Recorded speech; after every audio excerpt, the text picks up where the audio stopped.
বৈষম্যবিরোধী ছাত্র আন্দোলনে ভাটেরা থানা এলাকায় এনামুল হককে হত্যা চেষ্টা মামলায় জামিন না মঞ্জুর করে আজ সোমবার কারাগারে পাঠানো হয়েছে অভিনেত্রী নুসরাত ফারিয়াকে।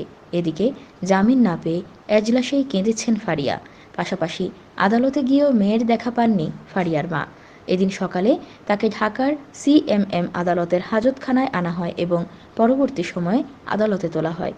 অভিনেত্রীকে আদালতে তোলারও ঘণ্টা কয়েক আগে আদালত চত্বরে আসেন অভিনেত্রী নুসরাত ফারিয়ার মা ফেরদৌসী বেগম। কিন্তু মেয়ের দেখা পাননি তিনি। দেখা না পেয়ে শুনানি শেষ হলে আইনজীবীর মাধ্যমে ফারিয়ার খোঁজ খবর নেন অভিনেত্রীর মা। আইনজীবীর কাছে জানতে চেয়েছেন ফারিয়া শারীরিক ও মানসিকভাবে ভালো আছে কিনা।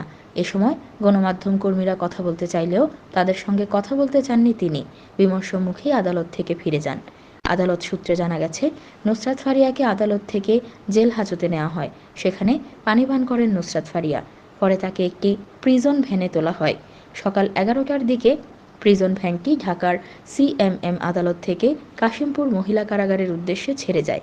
গতকাল রোববার 18 মে দুপুরে থাইল্যান্ড যাওয়ার সময় রাজধানীর হজরত শাহজালাল আন্তর্জাতিক বিমানবন্দর থেকে নুসরাত ফারিয়াকে আটক করে ইমিগ্রেশন পুলিশ।